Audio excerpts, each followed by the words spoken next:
studied with Billy Childs, and he also studied with Kenny Barron. And he records for Blue Note and Yamaha Records, and he's worked with some amazing other people. Diana Krall, Roy Hargrove, Diane Reeves, Terrence Blanchard, John Schofield, Terry Lynn Carrington, and many, many others. He's a wonderful person. I know him personally, and his music is very special. I hope you enjoy it.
I'm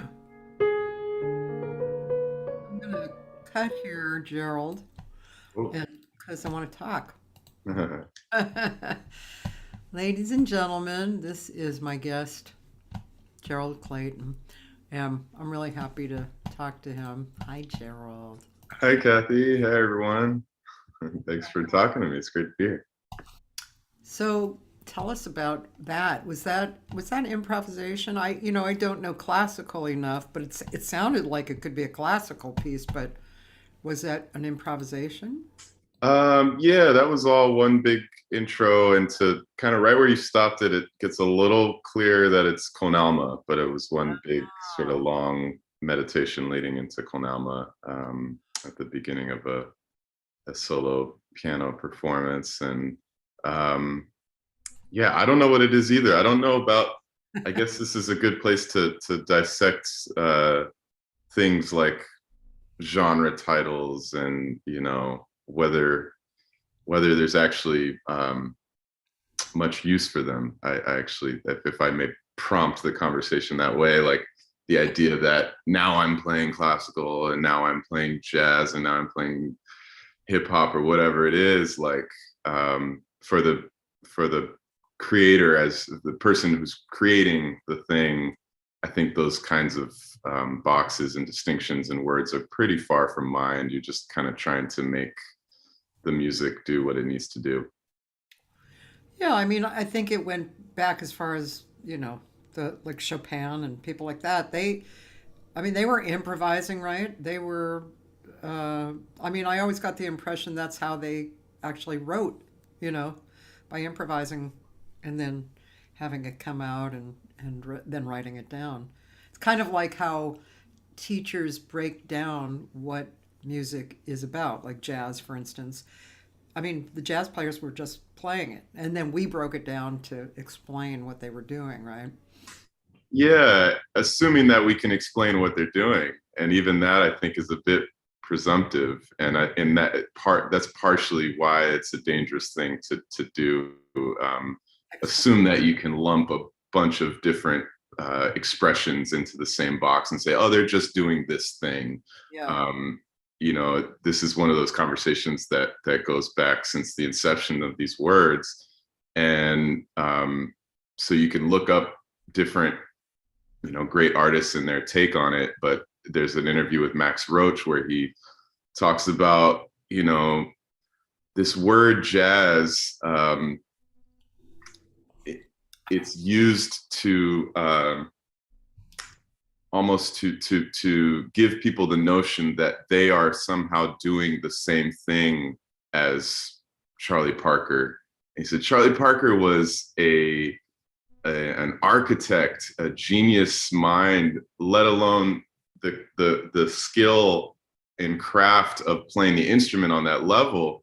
To say that, let's just call it this thing jazz, and that means that such and such and who's it is doing the same thing. I think is maybe not quite doing service to maybe really the nuances of the genius of what Charlie Parker actually is doing. So he was saying he prefers people just speak about music with a little more nuance and say the music of Charlie Parker, the music of Duke Ellington, the music of Bob Marley, whoever it is, to not assume that it just is them following sort of a rule book that subscribes to a particular creative approach.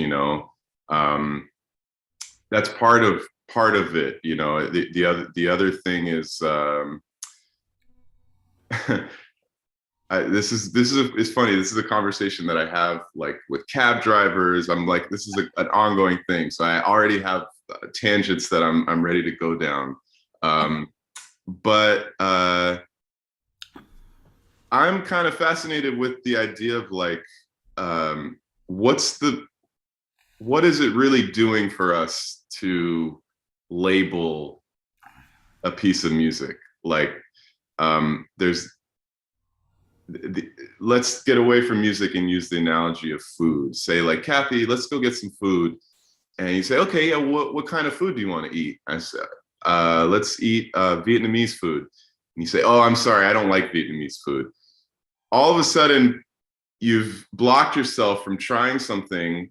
You don't actually know whether you do or don't like something until you try it, is essentially what I'm getting at. There's this saying that says, he who tastes knows. And that's everything to me. And it's with music, it's really the same. It's like, what is it doing for us to even put a word before the experience, other than conjure up your own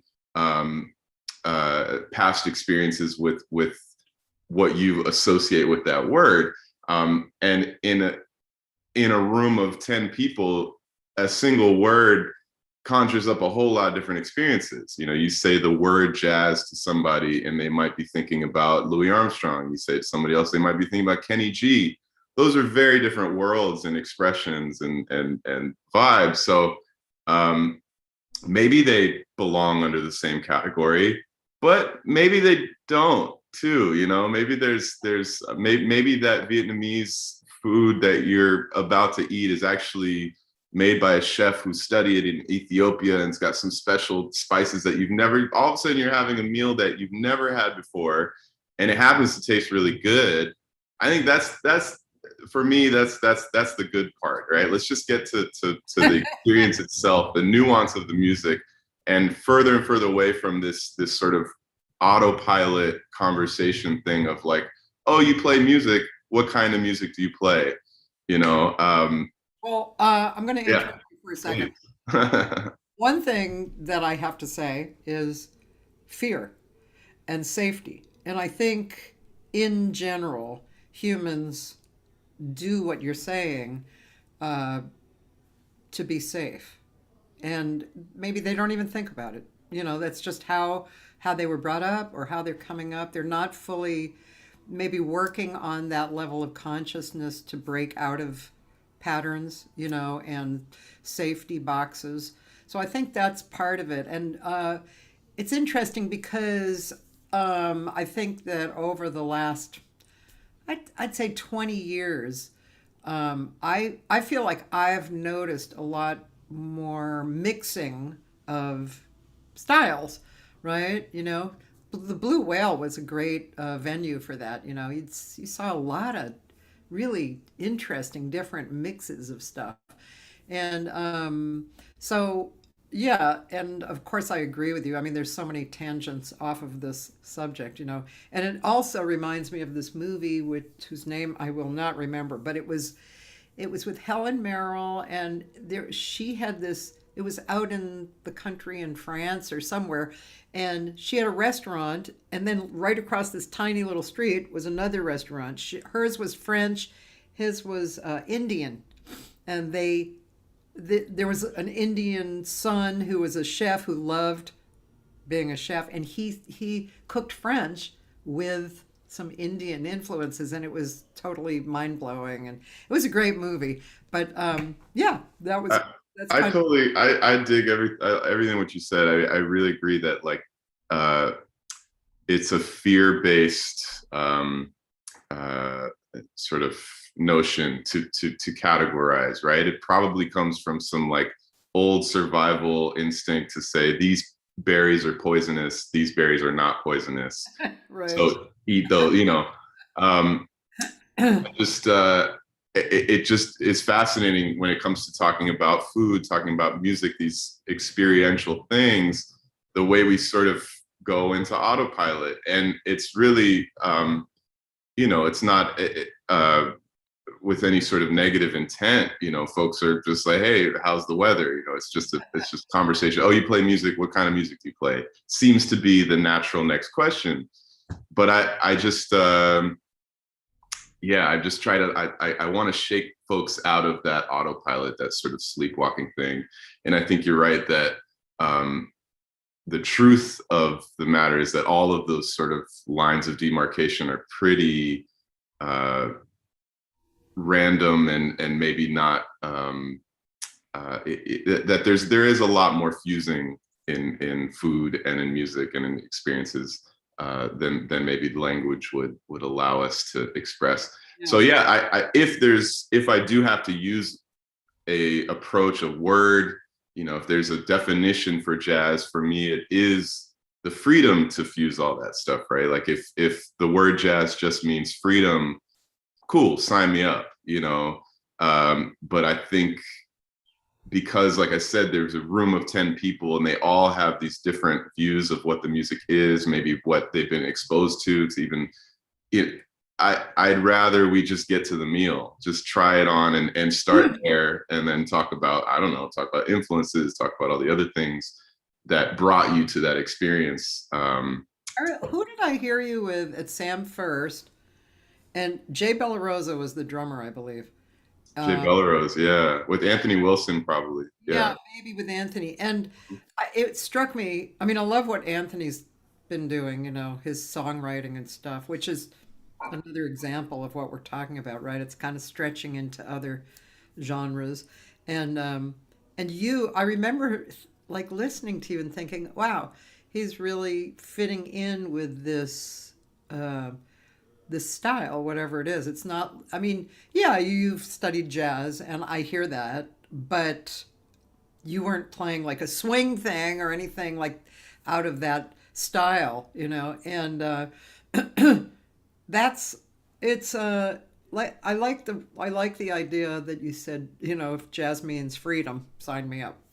Yeah, I and like you that. know, I'm you gonna quote you, man. please, please. I mean, it's not even mine. I'm taking it from Herbie and everyone else who says that stuff. But I think like when you're a musician, an improvising musician, you show up to a situation and your job is to serve the situation, to serve the music as best as possible.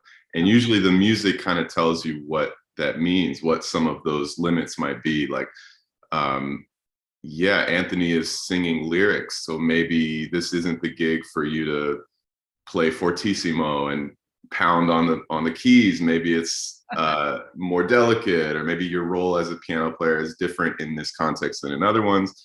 You know, so you're really just trying to keep your ears open and serve the situation as best as possible. Also, in jazz, like you say, it's freedom. So if something comes through you, oh, like some bluesy thing all of a sudden comes through you, and the whole band goes, "Oh, I like that," and then goes with it, and it becomes something. And I mean, I you know, just saying that brings me huge joy. You know, this feeling of, oh God, you know, it's just that's why I love.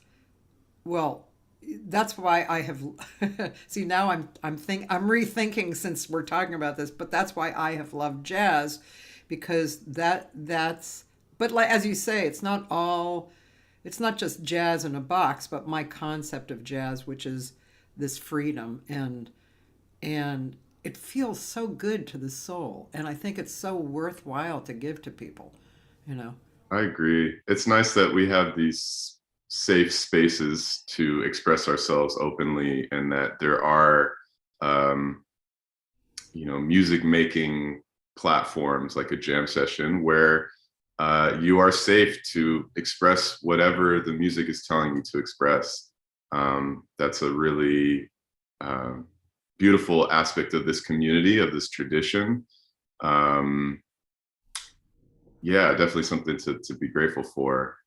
Um, I think I I usually when I talk to students about like this side of the music, I usually compare it to like a party, like a band. The bandstand is a party, and you show up to some parties, and your role may be to just listen and just say, "Oh yeah, word, okay, talk about it, dig," you know.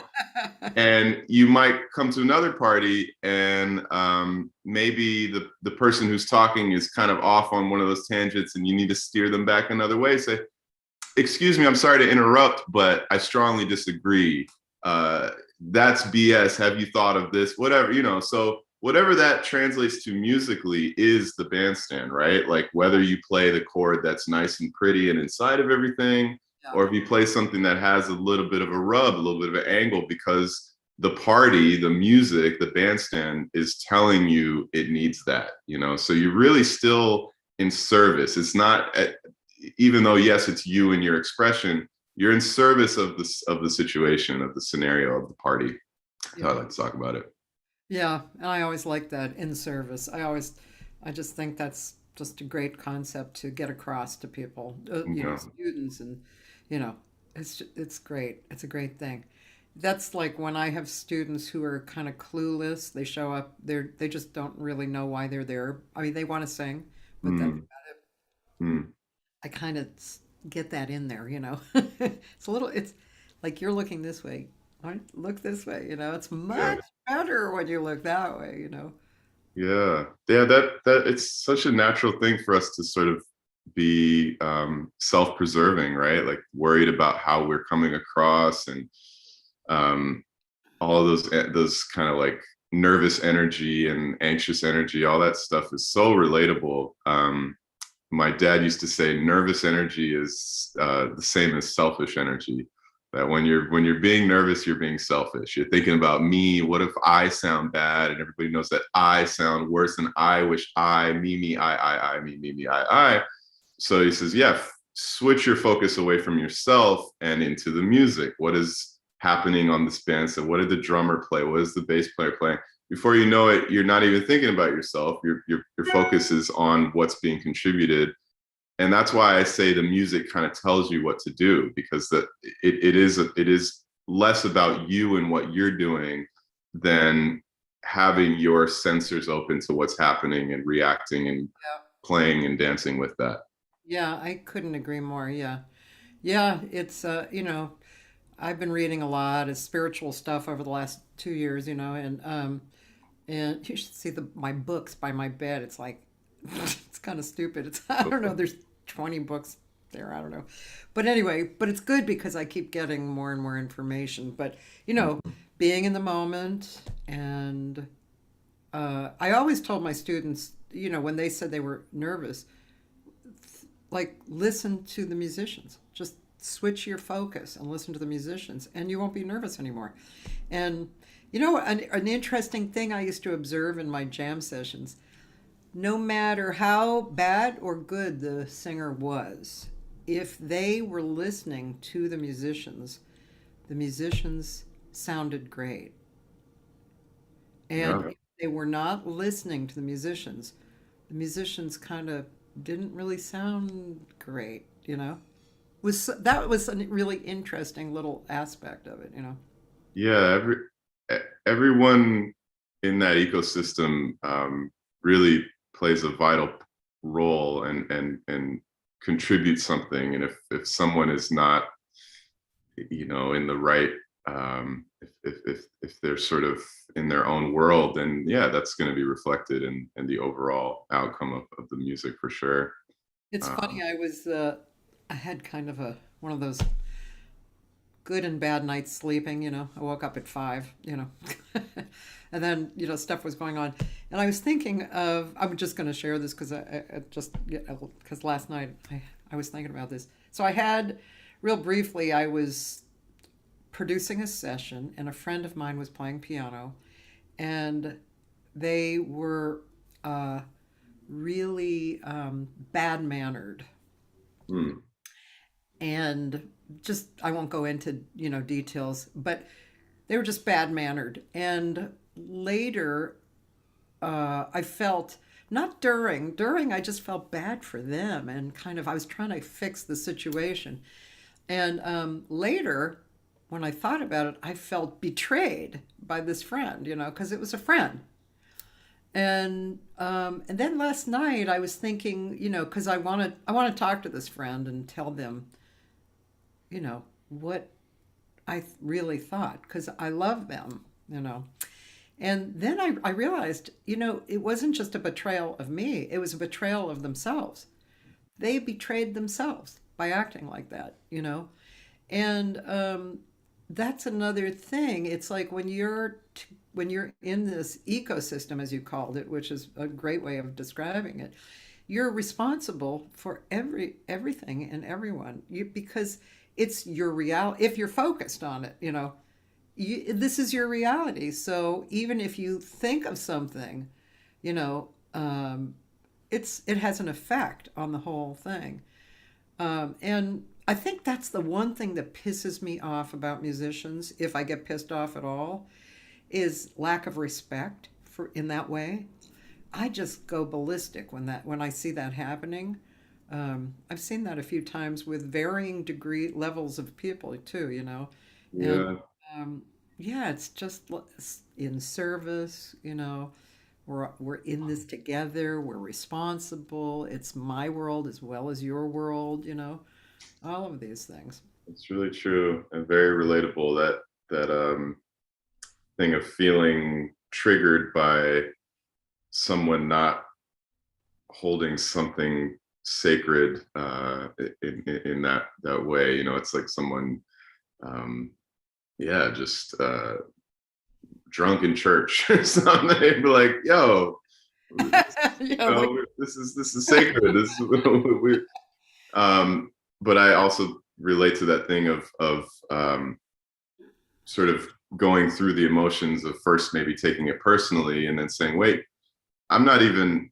It's not even as so much about me feeling offended that you would do this on my gig or something, or just in a situation that I'm involved in, or to the music that I love. But I feel bad for you, and how ugly, you're showing this this sort of thoughtless side of yourself. Um, so yeah, it's relatable. It is a bit of a shame. And then I think maybe another good thing is to maybe just be able to always take everything lightly, even church. That even the thing that you hold sacred, if someone is coming with a little less of a respectful energy to it, that life I goes on. yeah, I actually let it go pretty quickly. I wrote it down that night and then I let it go. And then I decided, even though I let it go, like, I wasn't carrying it around in my body, I wanted to tell the person because that person was a dear friend. And I Yeah. didn't want to see the person, I thought the person should know. And they were basically ruining their lives by doing this because they were bad mannered, Yeah. and they were mannered in front of other people who were not bad mannered, So anyway, Yeah, I don't the part the diagnosis is where I put my hands up. I don't know. It could be that that's exactly what's needed. yeah, It could be that just by you not inviting that person to the next one, that says what it needs to say, and I don't know. That's I but know that's a very personal thing. yeah, The real reason I would do it is because this person is a very dear friend, yeah, and I do love the person. yeah, I feel like they're harming themselves by doing that. But that's a whole other subject. But yeah. I there's actually a bunch of people who are making comments, Ah. but and we'll get to that. Except I'll tell you a few. Jeremy Siskin says my teacher gonna have to go back and watch What's up, this lesson Jeremy? start. I just took his piano class this morning. Oh, cool. Joyce Glasgow, who's a big fan from Seattle, Nora Paradiso, Taylor Hatch, guitar player with great questions, which I'm sure he'll ask. Cool. But one thing I want to bring up before we go into stuff like that is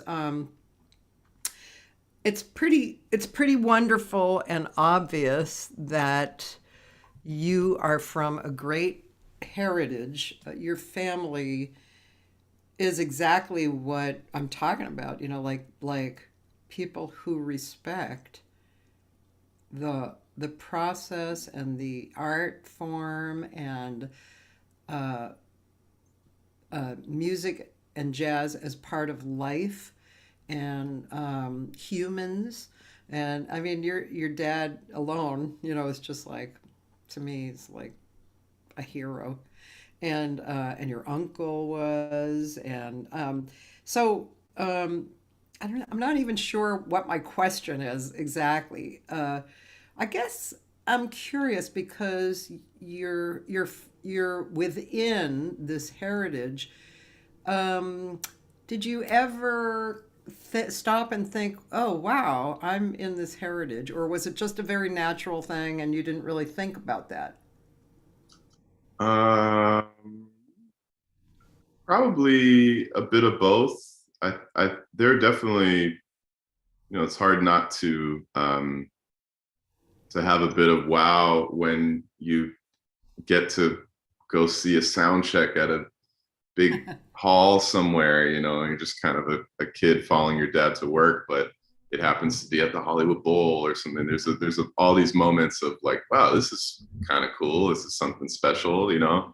Um, and also, yeah, it was just sort of natural part of every day. Just that's um, my dad, as you said, is this sort of heroic, resiliently positive person, and so my upbringing was really kind of in that energy, and the community that he surrounded himself with, which I think was in align with those similar values, and so all that stuff. Yeah, I think I took that in pretty naturally without maybe thinking too much about it. But certainly along the way, recognizing, acknowledging, and being grateful for all of the benefits of having a parent who's already in this community, and as your sort of liaison, Yeah. that's been a blessing for sure. Yeah, that's nice.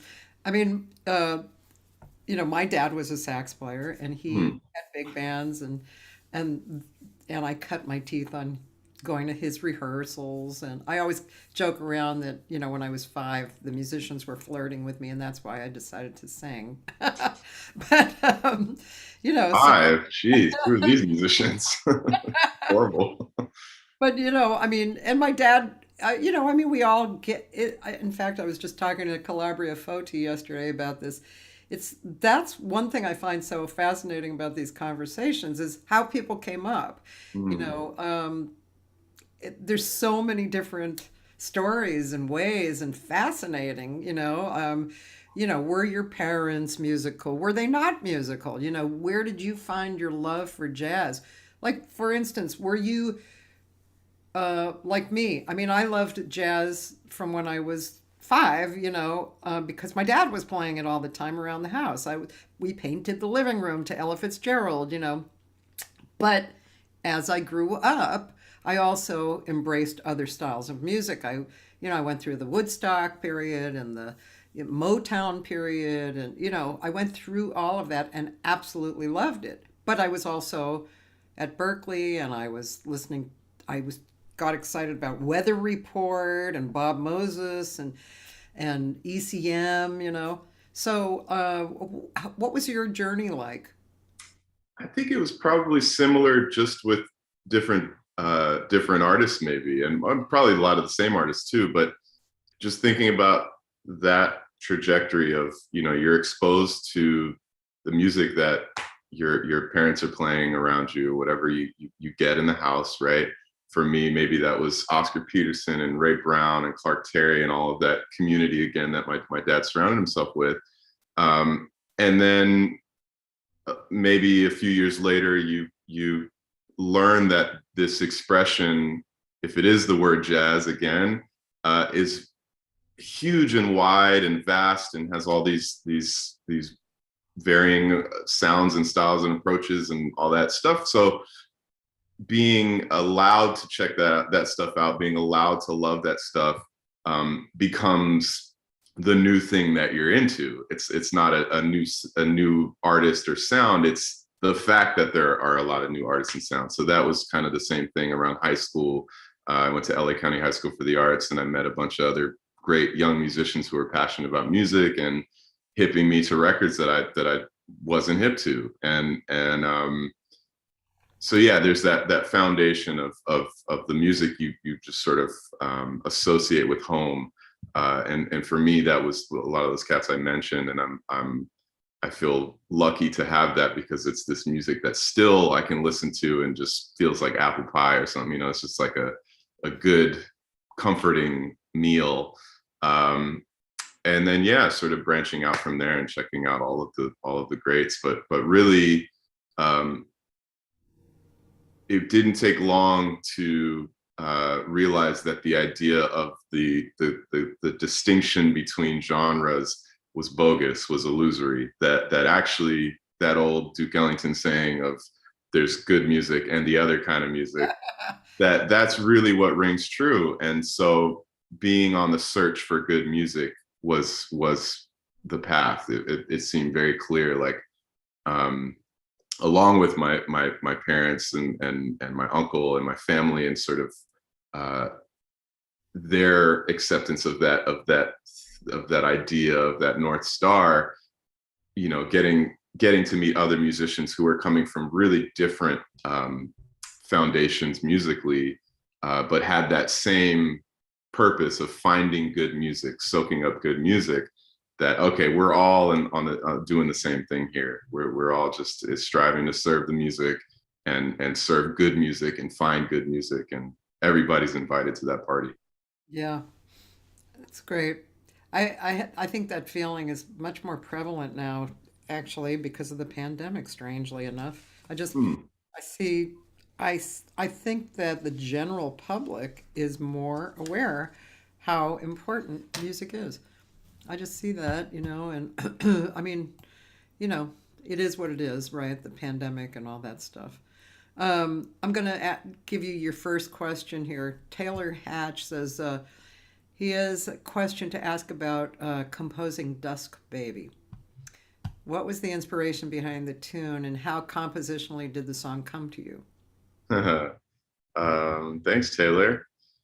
Dusk Baby I wrote in, like, I think that was around 2010 or 2011. It was post breakup, as the lyrics sort of say. It's sort of a aw shucks type of message. So that's where the inspiration came from.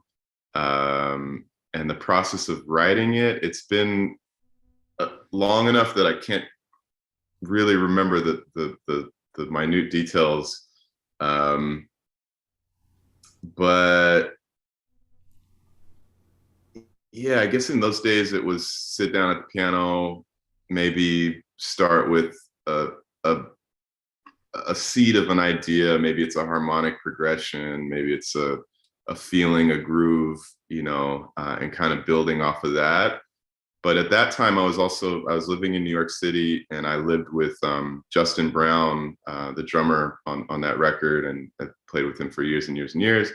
And Joe Sanders was living upstairs. So as soon as I had even a seed of an idea, if it was just a harmonic progression or whatever, I could play it with those guys, and they would immediately put life into it, and the songs would kind of take on their own direction. And even to this day, I mean, we did a sort of a reunion week at the Vanguard a couple of weeks ago, and I had new music, and we were playing some of that new stuff. And right out the gates, it's like, hey, what if we make that a 16th note instead of an 8th note? But then when we slow down, let's make it an 8th note again. Okay, cool. And then we got our little GPS roadmap, and we're off to the races. And what's actually written on the page sort of is secondary to that experience, I think. So Yeah. I guess that's how I'd answer that. It's the song is about that sort of space of post breakup, and the process of writing it really, I think, had a lot to do with the musicians I was playing with and learning from at that time. Yeah, that's cool. And another question he has is, how do you practice counterpoint when you're trying to create harmonic simplicity? How do you practice? Welcome to the world of Taylor Hatch. All right, Taylor. Yeah, well, He's over at in university. What is it, Taylor? The good university in Texas, is it that everybody is comes out of? Shit. Anyway, yeah, cool. Um, so counterpoint in harmonic simplicity, is that what it was? and how do you practice counterpoint when you're trying to create harmonic simplicity? Um, you know, Sometimes when a question has like that kind of specificity, the answer is kind of in the question already. How do you practice creating how do you practice counterpoint in when you're creating in efforts to make harmonic simplicity? Play counterpoint to make harmonic simplicity. Like, you see what I'm saying? Like Yeah. if you sit down and have that as your As a tool goal, or something. and that's generally just a good way to practice anyways, is have a specific task or goal in mind, and when you feel yourself departing from that, say, okay, wait, let me get back to it, right? So maybe, Taylor, you start exploring counterpoint in a very simple harmonic place. Simple harmony, maybe that means 2 chords or something. You're just going from C to F. Yeah. And you're trying to have some kind of counterpoint. So I guess that means a line going in the right hand and a line going in the left hand, from C to F, C to F, and just stay in there. As soon as you start diverting from that assignment, bring yourself back, is, I guess, Yeah.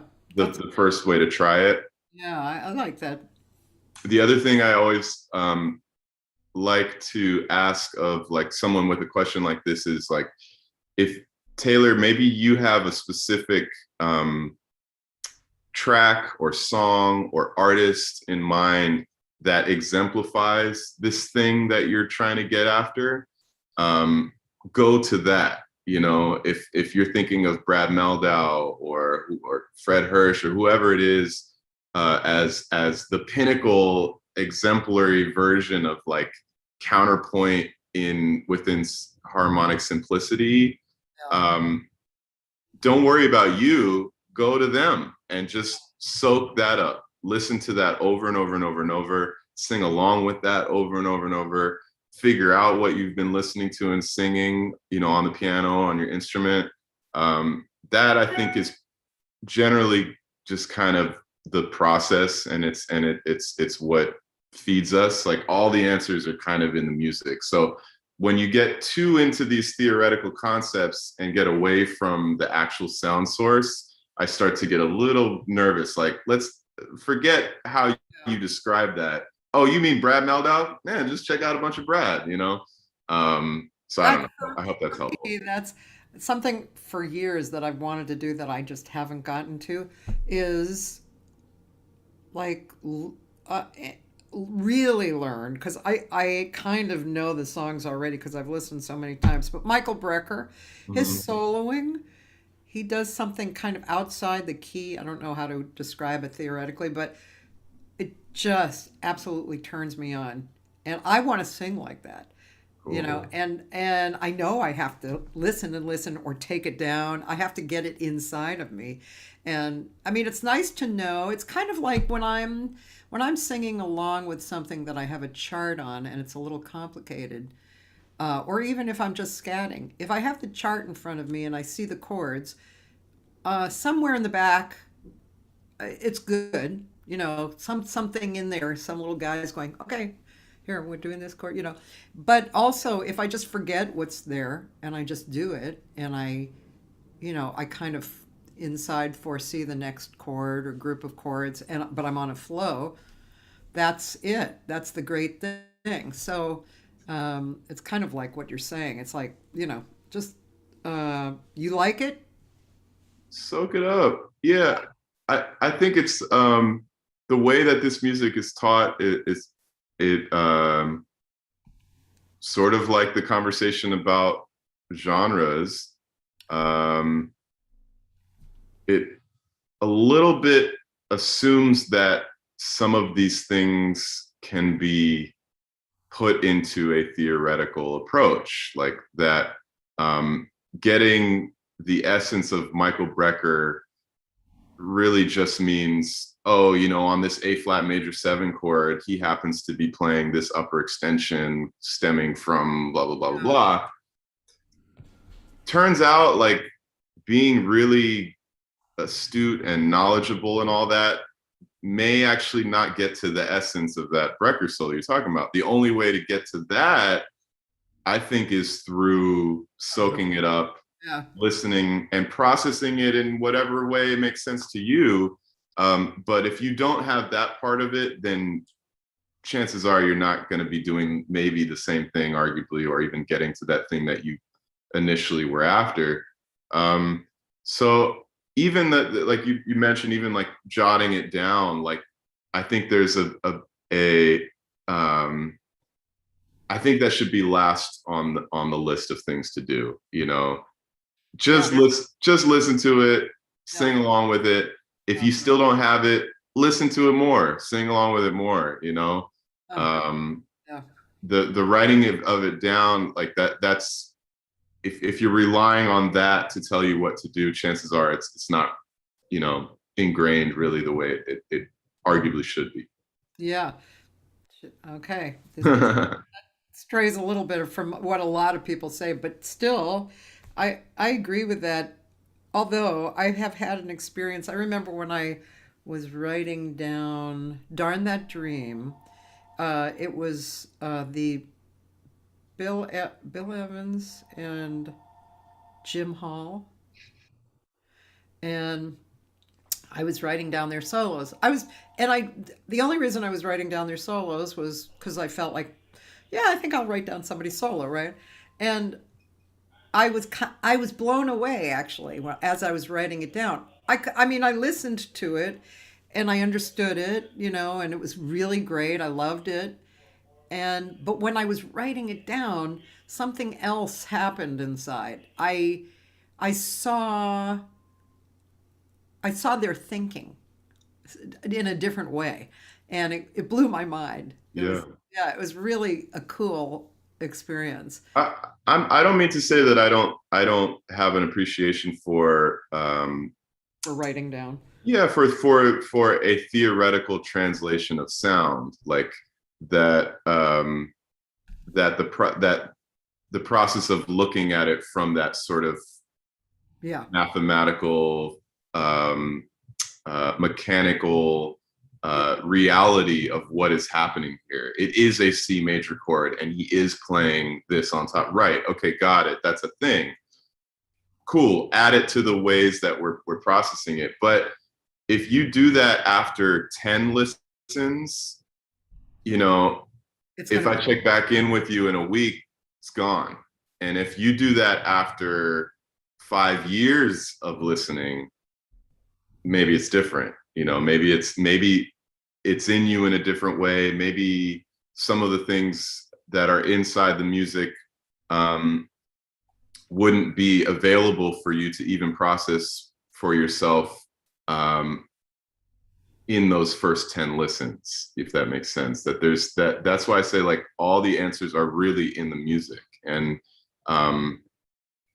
yeah, especially it's a message I think is especially important today, because we are in this time where this music, the tradition of this music, whatever you want to call it, jazz, you know, stemming from the blues up until now, where we are, has been through decades now of institutionalization of this notion that we can fit this into an education methodology, into if you just think of it this way, you can skip the part where you have to listen to it for 5 years. I think the proof ends up being in the pudding. It's like, okay, cool, good for you that you can quickly listen to something 2 times and write it down. The rest we'll see. You know, the leaders, the heroes, the icons, the people that we look to as examples of folks who maybe in a more like pure way are expressing this magical thing.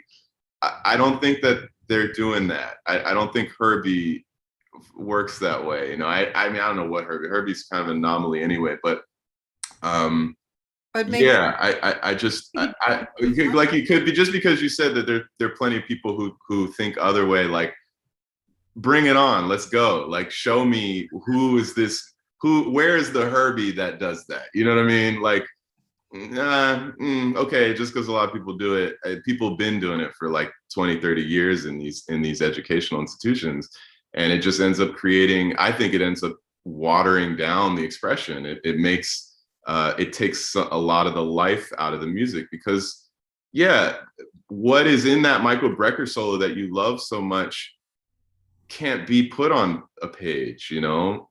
When we get to those layers of the nuances, I know you agree. Yeah, that's something I feel really passionate about. I always want to like make sure people stay connected to, like, don't lose sight of the thing itself, you know. Always return to the source, uh, uh, because often I find that this sort of like theoretical methodology is a bit of a bit of a crutch, a bit of um, a a tool to sort of like get to a front of a line or something, you know. I agree with that, Uh, especially with singers. You know, I can't tell you how many more current singers over the last 20 years I've really been turned off to because of that. And when I do hear a great singer who just, you know, is coming from here and is musical, you know, it's such a relief and a turn on. I'm curious how you think, how you, this is kind of a broad question. Sorry, I'm laughing at oh, myself. great. How do you think about singers as a pianist and as yourself, you know, playing with a singer? Any kind of observations? I'm just curious. I mean, I love the voice. I love singers. I love singing. I think at its best, I mean, all all music is singing. You know, that a piano player is really just translating what they're singing into an instrument. Same with any guitar bit, whatever it is, it comes from the voice and then it translates outward. And when I talk about the music to students, I have these categories that the responsibilities are to play with clarity and to play with honesty. Clarity has to do with the mechanics of the instrument, you know, playing your scales and arpeggios and understanding music in that way where you don't have to think about those things when it comes time to express yourself. Um, with the honesty category, that in a very basic way means I want to make sure every time I play a note on the piano, 100% that's the note I mean to play at that time. It's not BS. It's not theory telling me, oh, it's D minor, so I guess that's these notes. No, I want to make sure that the what I'm playing is a reflection of what I'm hearing. And the way to check that is to sing, because you don't lie when you're singing. That's maybe the most honest expression there is. So to really like check yourself to make sure that you're playing what you're singing, not singing what you're playing what you're singing. So in that, I say all that to say that like the voice and singing is honesty to me. That's really what it's almost like it's in some ways it's easier to gauge the honesty from a vocalist than it is from an instrumentalist, maybe because of all of those tricks and of the theory trade, right? Like, well, I got a whole lot of information, and if I just play it real fast, maybe nobody will know that I'm not singing any of this. I'm just playing a whole lot of notes.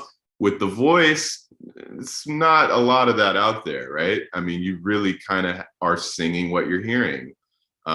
And that usually ends up meaning I may just be hearing one note, you know, but that's what I'm gonna sing. And I, as a listener, I'd much rather hear a one note solo that's 100% honest than a whole lot of notes that are BS. So I love vocalists, and I love the fact that that language and lyrics are another a whole other world and dimension that can be that can contribute to the music, to the art. And my process of like working with a singer is really the same as it is with any other instrumentalist. if anything, it's just like I said, it's easier to tell what's what, because that honesty, it feels like almost an immediately honest expression in some ways. Yeah. Um, I watched Mary Stallings with Emmett Cohen. Hmm. Did you happen to see that? You know, I think I saw that they did that. Was that at SF Jazz or something? Maybe that was another Mary Well, Stallings they thing. But did perform, but they also on his show that oh he, yeah, his. and Uh-huh. Mary was having such a great time. And Mary Stallings is like, to me, she's like, you know, she's out of the Ella and Sarah kind of reality, but she's totally herself. And it's so great to see her singing now and hear her. And she's so honest. Just like you say, it just comes out so beautifully and so active and alive. And the way she mixes with the musicians, and it's really, really wonderful. Yeah, she's great. Yeah. So, yeah, I mean, being a teacher of voice too, and an ever growing vocalist. Oh, God, it's just like, let's see, I'm 68 and I'm still like having these aha moments about singing. But yeah, singing is it's a hard instrument, and that honesty that you talk about. I think it has to be in every instrument, but singing, yeah, you better have your head together and be honest, because everybody's looking. Everybody can see. Yeah, it is a little more open and vulnerable that way. I don't even know that like you have to have your head. It just is like what you sing is what you're hearing. Yeah, And I mean, maybe there are folks who do enough work on the sort of like instrument on theory to be able to only sing what has been filtered through their brain in a theoretical way to say I'm gonna sing these notes. Yeah, I can dig it. I maybe there's some gray area there, but generally speaking, like what you sing is what you mean, you know. but see, in the head, for especially with language, that's where you get hung up, because if you're not, well, I'm kind of the glass half full person, so I don't want to like go down the dark, the dark alley. But let's just say it ta- it it takes the same stuff that you use working on yourself as a human being. So to be able to, it's challenging to be able to sing without all the chatter, no, subtly or obviously, and it's a challenge singing. Uh, Yeah, I think that that specific challenge applies to everyone. And maybe it's true that you have you're exposed in a different way as a vocalist that you can't maybe hide behind an instrument in a certain way. But I, yeah, all of the external stuff I think is because I do really honestly think of an instrumentalist as a vocalist. It's the same. I'm listening for the same um, things in terms of honesty of expression. So um, yeah, just to say that when you said that, I was kind of thinking that I think that's the challenge for everyone. Maybe what's unique about the vocalist is that inherent in the instrument itself is a kind of vulnerability, a kind of openness that arguably instrumentalists can sort of shade a little bit more, you know? I mean, Kenny Werner. I mean, that's the whole effortless mastery thing at Berkeley, and with Kenny, right? For Yeah. all instruments, be there, have the right focus, you know, make one note beautiful. Mm-hmm. Mm-hmm. Yeah, I mean, of course we agree. um, Taylor has a bunch of different questions, but one question is, I like this. Over time, when you've worked on improving your fluidity in solo piano, Again, how do you work on being simplistic and being careful with how much space you use? I actually like that. I think that's a really nice question. Yeah. I thanks, Taylor. I feel like both of Taylor's questions so far have sort of dealt with the quest for simplicity. Yeah, yeah. And again, that answer is already in the question itself. How do I be more simple? Be more simple. Stop being so complicated, man. But it's, you know, in the solo piano thing, the use of space, like you was saying, and striving for simplicity. Sometimes it's just as simple as a reminder that you don't need to be playing a whole lot of stuff. Um, so if I count off a tune, you know, 1, 2, 2, 3, 4. The tune is happening. The time has been established. We're in there. And if I play a note or I don't play a note, it's happening, you know? And as a listener, we feel that too. So for a solo piano situation, a lot of times there's like this pressure, this feeling of like, oh no, it's all me. I got to take care of it. Which means I can't stop playing this bass line. If I stop playing the bass line, there's no bass player to play it. But the fact is, it's happening. It's in there whether you play it or not. So maybe, hopefully that's somewhat encouraging or helpful to like allow yourself to take your hands off the piano and use more space. Maybe another way to say that is like play the space. That, you know, it's not a matter of like, okay, I'm playing notes and now I'm not playing notes. No, I'm playing notes and I'm playing the space between the notes. Ba, do, ba, da, be, ha. He, be, he, the, ha, right? That even the space was A note. a note. It has a certain amount of time that feels right to me, you know? So yeah, kind of with the same as his last question, ain't nothing to it but to do it. Like just you've set yourself out with it. You have an intention that you've set before you start playing. Now just try and then Yeah. try again and again and again and again. Not to rely on Taylor for his questions, but sometimes his questions are really great. Sounds like Taylor's got the good ones. Yeah. Yeah, he says, listen to this one. Daniel Tammet, an autistic author, once said, change appears to us mysteriously because it's invisible. Mm. Do you think being in the ecosystem has taught you a lot about how change reflects how you view the world? What a great question. Shit. I'm gonna need you to say that again. Change happens. Change appears to us mysteriously because Yeah, it's invisible. because it's invisible. Change is invisible. Yeah. And then, do you think being in the ecosystem has taught you a lot about how change reflects how you view the world?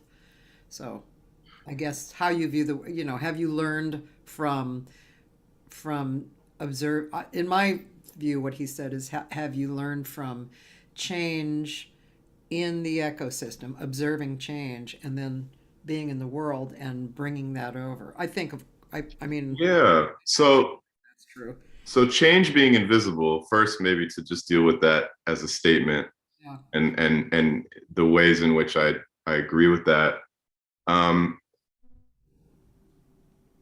Change refers to time, right? It refers to 2 points. It's where you start and where you end up, right? It's that process from I was here and now I'm here and it's different. Something has changed. Yeah. So the invisibility is in the reality that like the moment is the only thing that is. Let's see if I can even handle the weight of all this. But you know what I'm saying? Like Yeah, yeah.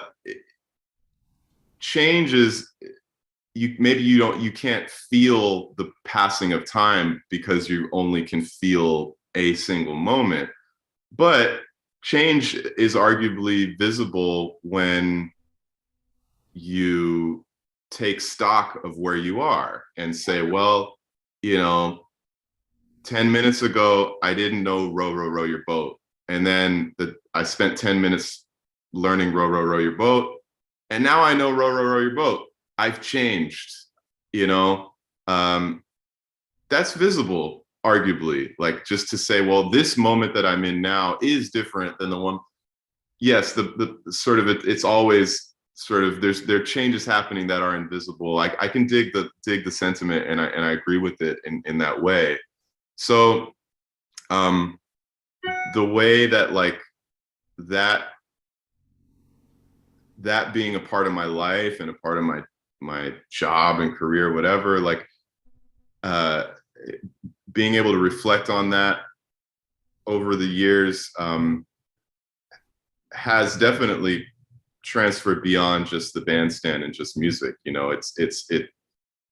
I think that's one of the gifts that music gives us, is this sense of self in knowing, like, yeah, I didn't know row, row, row your boat, and now I do. And no one can ever take that away from me. Like, that's mine. That's my lived experience. And maybe the way that I learned row, row, row your boat, maybe I like trampled on some folks along the way, and I did a whole lot of real bad, evil stuff, right? And that's going to affect my sense of self too. Like, within that process of trying to learn this music, I did a whole bunch of bad stuff. I littered, whatever, bad for society and for the world. That informs, your place in the ecosystem. If I can try my hardest to take it to that question. And similarly, the opposite, like, okay, well, because I did that kind of in a messed up way last time, I'm gonna try to do it better this time. I'm gonna really like give my all to not litter, to be a better person, and maybe the next time I take stock on what change has occurred, it's been done with a little more of the values that I value, that like with more love and integrity and all that. So I feel like it's maybe not the clearest answer, but I think I'm trying to get at all the things you're saying there, that yes, indeed, like change in music, change in this ecosystem of music is sort of like mystical and illusory.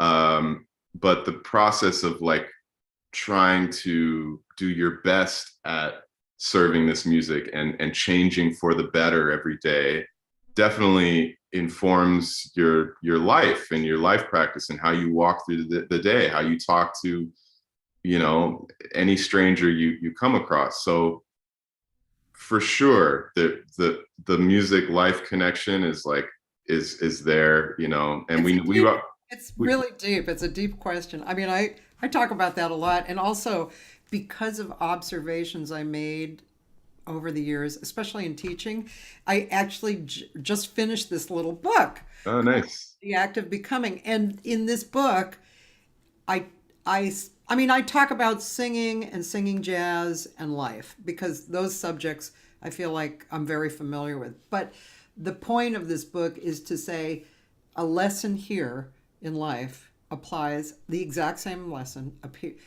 is actually the same lesson in technique and the same lesson in jazz, which is, to me, what he was just talking about. It's like, yeah, yes, and your answer, yes, it informs. You can't help it because it's your perspective. Mm-hmm. And everything that we do is a manifestation of our perspective. Now, it might not include, your perspective over here may not normally include the actions that over here you might be doing. But sooner or later, the same perspective comes up. And I mean, personally, I learned that a long, long time ago when I happened to, like when I was really young, I tried to kill myself. I was 17. Mm-hmm. And there was just a lot of confusion going on around me, and I couldn't quite handle it, and I didn't know how to take responsibility for myself, And so I went into a hospital, which was a really cool hospital because it had all ages of people, all women and men. And right in front of me, I got to see people of all ages for all reasons who had kind of lost it, And I realized that it doesn't really matter if you're a potato farmer in Iowa or a nice little Jewish girl in Boston. It doesn't matter. We're going through the same stuff, but we're going through it at different times because we have these different time tracks, but we're still going through the same stuff, Yeah. and Wow. yeah, I also learned from that point what really the word responsibility meant, you know. Before then, my mom had kind of, because I was, here's my confession, because I was a lot like my dad, who was a sax player and kind of, freewheeling. And I had twin sisters who were more like mom, right? And my mom was kind of freaked out that I was more like my dad. So she kept really trying to force me into a different perspective by telling me I had to take responsibility. So I didn't get that concept, and I hated that word. But when I flipped out and I had space to think for myself and observe, I realized that responsibility is a totally personal thing, totally personal. It's not like your mom can tell you you have to be responsible for this. No, that's the wrong idea of responsibility. So, so everything, has an effect on you. You take it in, you chew it around, and then, like you said, maybe I screw up. Maybe I don't do something so well, or I litter, or whatever. And I observe that, and I observe other stuff, and then I think, oh, okay, I don't want to do that again, and you improve yourself. The other thing is too that the invisible, what I call that in the ecosystem is, again, using your concept of the ecosystem, is I call it the aesthetic universe. So I tell my students, as soon as the music starts, if Gerald's my piano player and he plays one note, the door has just been opened into this aesthetic universe where the musicians and the people making the music, we live there. We're all together. That's why there are no mistakes, because we're in there, and we're sharing the space. And if we do something, everybody knows. And I also tell my students that is the first universe, because I hate when singers just get up and it's me, me, me. So this is the first universe. You're part of that ecosystem. And then the second universe is this. Well, actually, the first universe is you. You have to take care of yourself. The second universe is this ecosystem. The third universe expands into the audience, and because sometimes singers do it the other way, they're like, oh, the audience is there, So, yeah. Yeah, there's a lot of, that's all really good stuff, and I think it all resonates with me a lot. When you said it reminded me of so you said something that reminded me of this great Wayne Shorter quote where he says, in life you choose a path, and whatever path you take, you're going to be faced with different challenges and different roadblocks or whatever. And it says, as humans, what we like to do is dramatize struggle. That's what he said. So we like to dramatize struggle, and I think that's exactly right. It's like whatever the ecosystem you choose, like you put your ego in it, and you take on all the ups and downs, and you fall in love and break your heart and all the things, and feel really passionately about it, really wanting it to be a certain way. And a sort of pulled back perspective on that, like regardless of the path you chose, is it's just some kind of struggle that you've dramatized, and sometimes that's a nice sort of centering, grounding thing to keep in tune with and aware of, Yeah, that's because like this notion of like this is really important. yeah. Words like important are so funny to me. Like should is a funny word. Deserve is a funny word. Important is a funny word. Essential. What's essential is stuff that doesn't really have to do with the drama of that struggle. It's really just breathe in, breathe out. Everything else is just minutia, right? So I guess maybe a little Buddhist philosophy isn't so bad every now and then. I like that. That's very cool. uh, Let's see. Yeah, my friend Dan he has your all music credits, and he said a lot of credits there. I didn't go look, and he posted you in the Metropole up here. That must have been a really fun experience. Were you the featured guest on that? Excuse me while I sip coffee.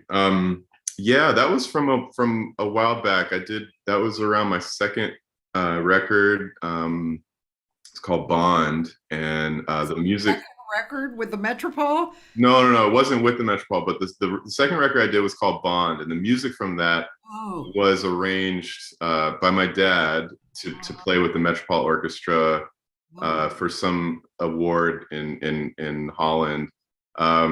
So that was one of the earlier orchestra experiences I had. I actually more recently. I had a experience of playing with the LA Phil at Disney Hall, playing the Duke Ellington Sacred Concerts music, a piece called "A New World to Come In."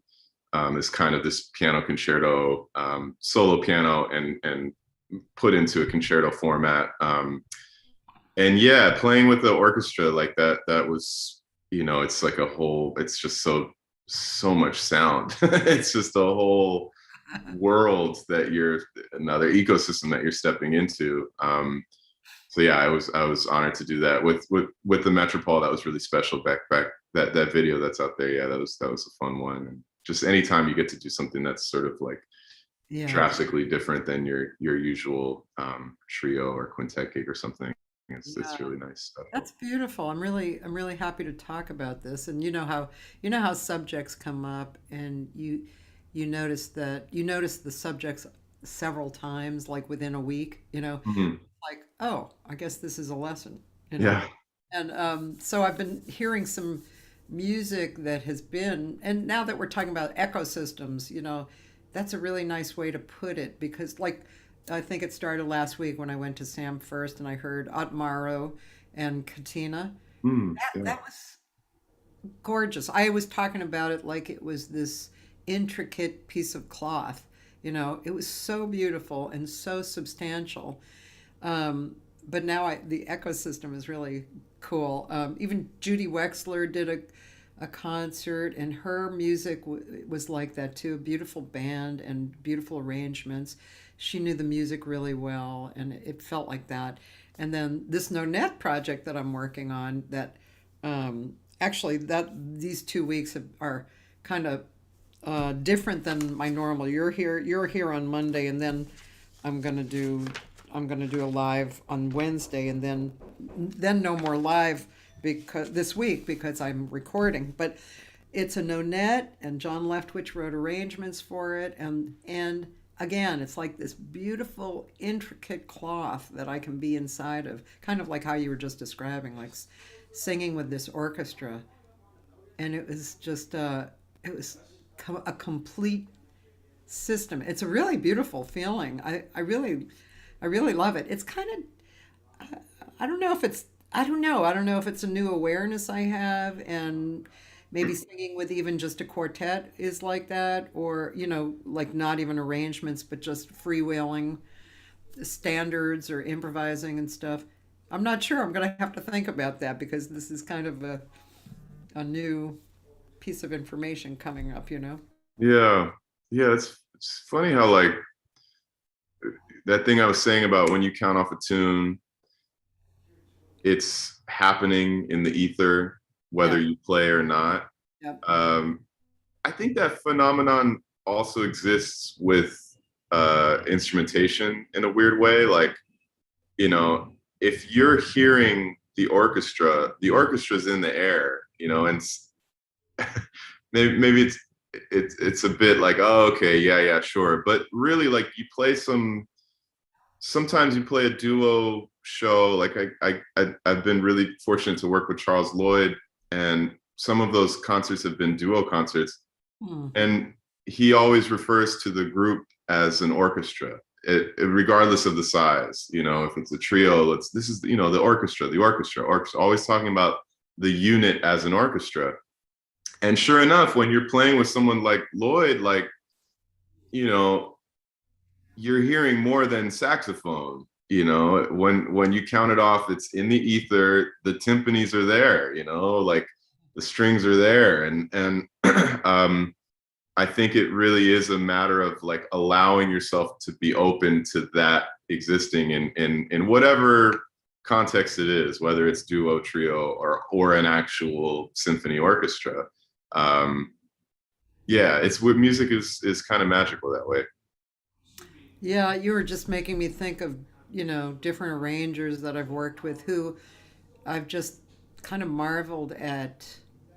You just look at them, even though they're not doing anything, and you know that they're hearing the whole thing. Bevan, Mm. you know Bevan Manson?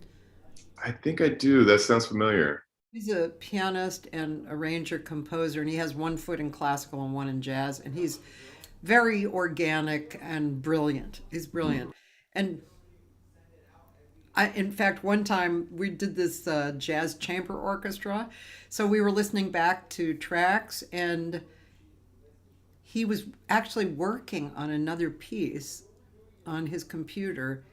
And then he would say, that A right there is, not happening. It was like, wow, Mm. he's totally aware of both things.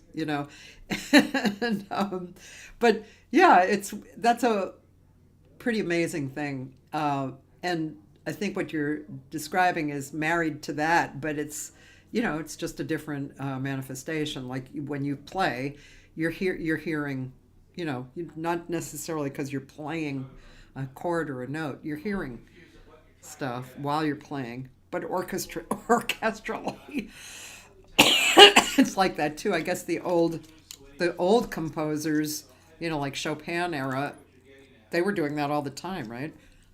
They were hearing it, the full score, and then just writing it down. Yeah, yeah. I think yeah, there's more behind the note than just the note itself. And maybe that's a feeling, maybe that's an attitude, emotion, maybe that's a lyric. And yeah, maybe it's a clarinet or a bassoon or a cello, and um I think as a musician, as an artist, I think it's hip to allow yourself to live in that world of actually like connecting to what's behind the note, not just, you know, D minor means these notes, but is it a clarinet? What are you expressing? Is it, what's behind that? Is it happy, sad, jealous, whatever, what's in there? Yeah. Um, let's see. John Prue sends his love, Right. and yeah, Dory Amarillo is here, and he's also a really good guitar player, engineer, and also a very beautiful orchestrator, arranger. Um, but I was thinking. I mean, I wouldn't ask you, uh, you know, what music do you like and you would play, because you answered that earlier. Good music. Yeah. But I am curious how, in this moment in time in your life, you must be very busy. And is there like a little bit of generality of how you decide which project to take? Um,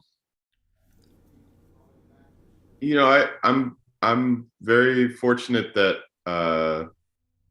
that I've been invited to make music with all these different folks, and I'm fortunate that I'm excited about a lot of those invitations. That it's like Charles Lloyd has an offering, a situation where we can play together, and whether it's duo or trio or quartet, whatever it is, and great, would love to do that. That means, okay, I need to get myself prepared in all the ways for that in a week, and then um, just the other day, Ambrose Akinmusire, we did something in Menlo Park and around the Bay Area. Same thing, so I guess it's I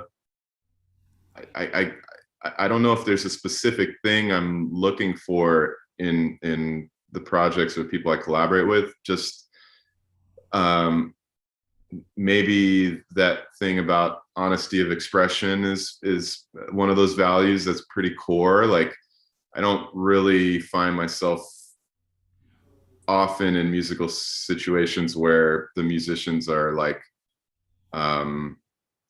serving a different North Star than taking care of the music as best as possible. Maybe there's some gigs out there that feel a little bit more like your role is to provide a pillow for the dance floor, or for there's other musical approaches and philosophies, and I don't find myself in a lot of those situations. So yeah, I don't know if that's really a way to answer the question, but I am busy in the best way, in a very fortunate way, and so it's I always say I can't complain. I'm blessed to play with a lot of great musicians, and stay busy, and I'm kind of trying to find the right balance of saying no at times, just so that I have enough of an exhale in between things as well. Yeah. Yeah, it must be difficult to say no. Yeah. Because you probably get a lot of just really great offers. Do you practice technique still? Or do you practice Yeah. what you have to do, like if you're given a music and some kind of technique applies to that particular thing? Yeah, totally. Yes, all the above. Like, sometimes just what lies ahead, directly ahead, dictates what you're working on. A gig coming up. I'm playing with John Scofield this weekend at San Ah, Francisco John Jazz Scofield. Center. Yes, love Sco. Yeah. And we recorded and toured for like a year and a half. Oh, really? 2018, 2019. Oh. His record Combo 66. So this is revisiting that music. So my practice Oh, routine, man. yeah. So my practice routine will be listening to that music again, playing that music again, reminding myself of that ecosystem. Um, but yeah, like you said, like sometimes there are certain things within Scofield's music or Ambrose's music that require something that is a little bit more on the technique side. Like, the only way I'm going to actually be able to do that is if I make sure I play enough arpeggios and scales, or what those kinds of things. That stuff comes along with the job for sure. So I still do that, and the past few years of the pandemic, maybe there's the kind of lockdown. It's a different thing that inspires those technique decisions. Like, it's not the upcoming gig, but it's just simply what are my limitations, and how can I expand them? How can I, what tempo is too fast for me? Let me set the metronome mark just a little bit below that and be comfortable, and then click my way up. Yeah. Yeah. Um, by the way, in my Nonette project, I have two Schofield tunes. Oh, nice. Yeah. I don't know if you know like the past ones, but I have Bill Me and Do Like Eddie. Cool. You know, I love Sko. Yeah. Yeah. He's one of my favorite guitar players. I love guitar. Actually, tonight we're going to see Bill Frisell at what is it, Zebulon? Oh, he's at Zebulon tonight? Nice. Yeah, Oh man. Bill Frisell. I haven't seen him in ages. He's also been one of my favorites for forever. I just was lucky to do a record with Bill and Greg Tardy and Jonathan Blake. We Yeah. just recorded in New York like a couple months ago, a month and a half or something ago, and so that'll come out at some point too. Yeah, I'm a big fan of Wow, I'm Bill. Yeah, definitely going to hear that one. yeah. Did you happen to see that movie on, I don't know if it was Netflix, about Bill Frisell? I don't know if I did see that. What movie is that? It was about him. It was a Really? documentary, and Oh man, I gotta it check that cracked out. me up. He opened up this closet, and there were like 16 guitars like hanging in there. Nice. That made me laugh.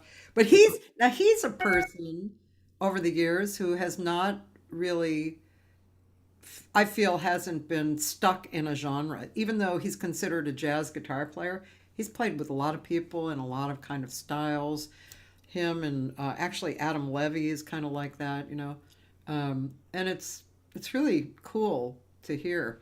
Actually, SCO, I was at the first International Jazz Day, you know, that Herbie created. It was in Japan. I just happened to be there at the same time. And SCO was the only person who sat in with almost every band. He just sat in. He loves to play. He Yeah. loves. Yeah, It's really endearing, you it know. I is. mean, it It was is. great musically, but it was endearing too. I really Yeah. dug that, you know.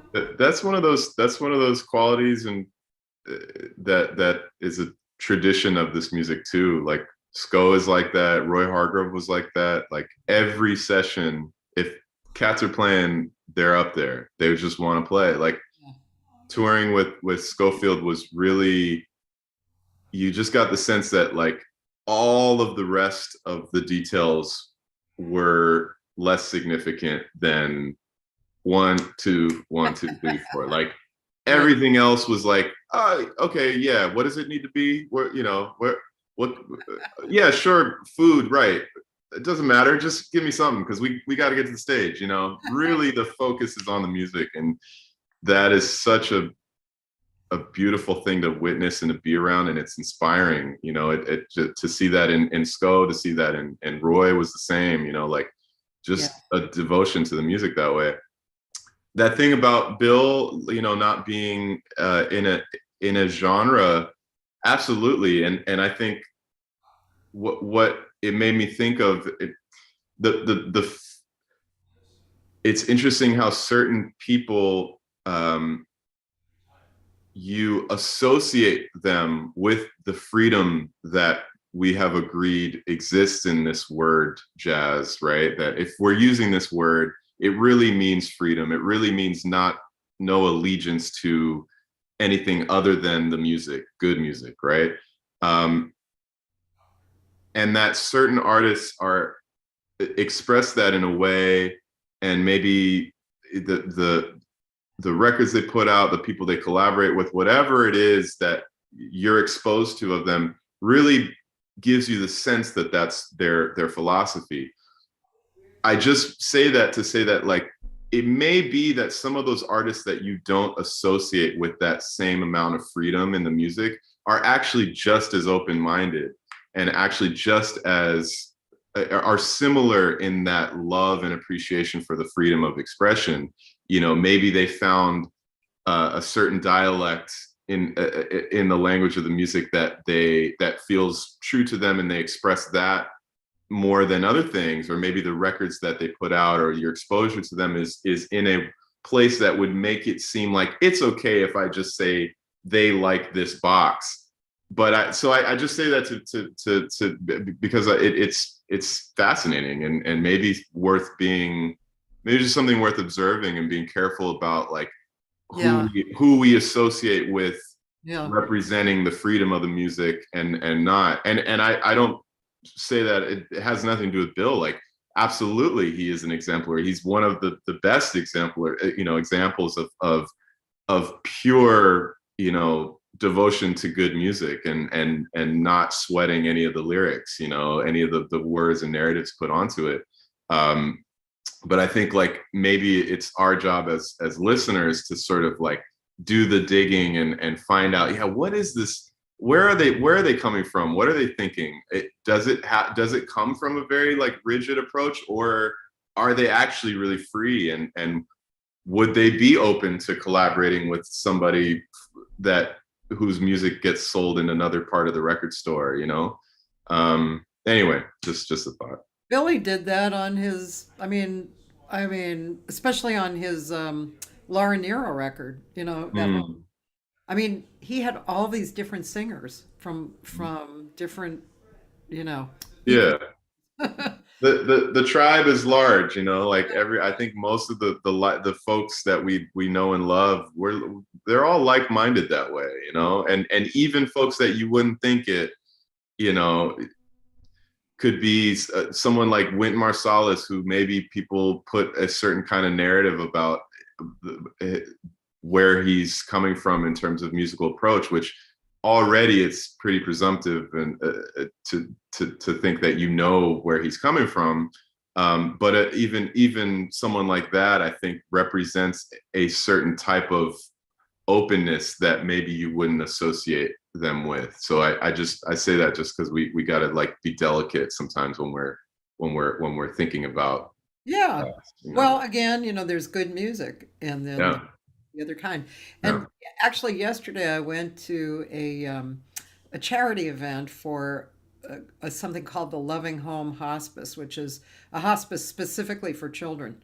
And this just beautiful woman, Dilette Davis, who created this organization 10 years ago, and she's just she's created such a beautiful organization. So anyway, but this event was fundraising, and it had one, two, three, four different artist groups. I think it was four, and it was interesting. They were all really good. Two of them were, well, there were two singers who had come from background singing, like with Gordy, what's his name? Barry, the guy with the low voice, Barry White. Very, very white. Yeah. Was it very So, white? Yeah. people like that, they had been background singers, both of these women. And one was kind of, again, kind of jazzy, but she had the tone of voice that you don't necessarily associate with jazz singers, more like R&B singers, but still the music was kind of jazz. Then the other one was extremely earthy and leaning a little more towards blues. And then there was like a smooth jazz group, and the woman had this really beautiful, substantial voice. And then there was Bill Contos. Do you know Bill? Yeah. Yeah. So his music, which is this really yummy blend of everything, and he's such a good singer and player. But it was really interesting to sit there, the whole time, and actually, I think because it was all good, you were okay with all of it, Dig. And you may have liked a little more of something or a little less of something, but it all had this it was great. It was super enjoyable to listen to all those people, and reflective of what you just said, I mean, the smooth jazz person was probably less open to improvisation, and partly because she was singing to tracks. She had a sax player, but she didn't have a live band. And even though the live bands had obvious arrangements, they also had this feeling of freedom as well, like, okay, you solo now, and the bass is doing, instead of I'm doing something a little different, but whatever. So that was a great experience for this kind of thing, and it just happened within a few hours, so Yeah. that. That's cool. So funny hearing you describe all that. It really, the analogy of food, it really applies. It's like you're like trying to describe spices and flavors, and all I could think is like, I would love to try it. Sure, that's a word to describe it. Let me give it a taste. That's good. You know what? I've always had this desire to create a little an ongoing event that where you eat with a musician. So the musician comes over to your house and they cook you something, and they're playing their music, whatever their favorite music or whatever, in the background, and they're telling stories, and they might play for you too later. But the food thing, there's something about the food and the intake as the audience, you're intaking all of this yummy stuff. Yeah. Yeah, they're all sensory experiences, right? What feeding our ears and feeding our taste buds and aromas, smells, and yeah, I think it all lives in a similar world, especially when it comes time to describe it, to put it into words. It always sort of falls short from compared to the actual experience itself. We're talking about experiential things here. Exactly. By the way, posted, and I can send you this link, which I'll bring that up so I don't forget. The Bill Frisell thing. It's called A Portrait. Nice, cool. I'll check that out. Yeah, Bill Frisell, A Portrait. I'll send you the link. That's so cool. And my friend Dan Davila who's a major fan of yours, by the way. You've seen him in the audience. He's posted you and John Schofield and you and Charles Lloyd. So we can watch that afterwards, all of us, and that's really nice. Thanks, Dan. Cool. I should also take a chance to promote my record that I just released. That's Absolutely. another thing that's very relevant and timely. I'll put it in the comments here. What is it called? It's called Bells on Sand. I have it right here. In fact, I have the vinyl. Oh, I saw that. Yeah, Bells on Sand. that's right. I think I saw that on YouTube, right? You may have seen it on YouTube. You may have purchased it in the record store because people still do that, Cathy. No way. You can buy the music. You can steal the music. It's all available now. What's that? Was that a record? It was the actual vinyl. Yeah. Cool. Yeah. That's a process, isn't it?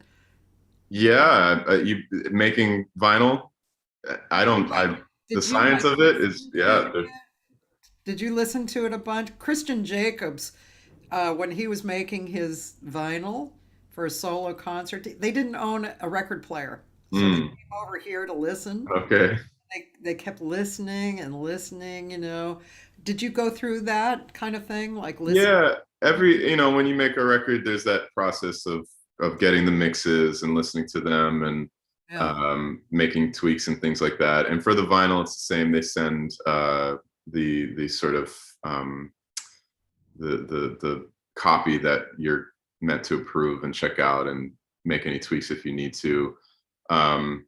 Great team, at Blue Note put it in the hands of the best, so that I didn't need to go back and forth with the vinyl thing very much in terms of like changing any of the mastering, mixing and mastering for that. Yeah. But yeah, it's great. It's my second release on Blue Note, and my sixth record. I guess I'm getting old enough to say I've had six records out. Is it available in CD? And what's the inspiration for the cover art and title? Yeah, like as I said, you can buy it, you can steal it. That's how things work these days. So yeah, you could buy it on CD, you can stream it and all that stuff, and it's available on vinyl. So yeah, Bells on Sand, the inspiration. It started really as simply as like I want to do a record that's a little more intimate, and so a lot of the record is solo piano and duos and some trio. It started there and it sort of grew naturally as those things do. Um, there it the folks I'm collaborating with on the record, and just sort of reflecting on the past few years and what's kind of inspired my writing and my playing the past few years, all live within this narrative of Bells on Sand, which is meant to represent the idea that all of our expressions, the bells, all of our voices, and they sit atop an ever shifting landscape that you know, during the pandemic, I would play a song one day and feel a certain way about it, you know, and then come back to that same song the next day and the sands have shifted. I'm in a different mindset. It affects me differently. That I kind of wanted to honor that reality in music and in life. So that's what the title's about. It's got my dad on bass, Gerald Clayton on some of the tracks, Charles Lloyd on a tune. He blessed a tune that was wonderful. I wrote a song kind of with him in mind, called Peace Invocation. Justin Brown, great drummer who I've collaborated with for many years, is on it. On a few of the tracks as well, and a new collaboration for me is a wonderful vocalist by the name of Maro, Portuguese vocalist, and she just is incredible. I love her voice, the quality of her voice, her musicality, and so this was the first time we collaborated together. So yeah, that's the record. There's some original music and some standards and some music by a great Catalan composer named Federico Mompou, who I've been really just enthralled with his music the past decade plus. So yeah, it's a project. Bells on Sand. Go get it now. Go steal it now. Sounds wonderful. Yeah. Yeah, and Roland just bought it on iTunes. Now you're rich, he said. Yep. Get that fraction of a cent coming in the mail. That's great. Well, we're coming to the end here, and it's been a wonderful conversation. Normally, I play more music in the conversation, but sometimes I this reminds me of the interview with Anthony Wilson. Your dad too. We had a great conversation, but Anthony Wilson and I talked like you and I were talking. A lot of spiritual kind of perspectives, perspectives, and yeah, I love this kind of conversation. It just, Yeah. you know, it's great. It makes me feel worthwhile, and I think that the audience loves to hear somebody like you who they go to see, and they may watch you with high reverence, and just think, oh my God, kind of heroic, but to hear you speak, brings the reality that you are a human being and you have these perspectives and learning tools, and it's just it's a beautiful thing. So I want to really thank you for doing this. I know you're so busy, and I appreciate it a lot. I thank you, and I appreciate what you're doing here and creating this community and this series of conversations. And I think it's another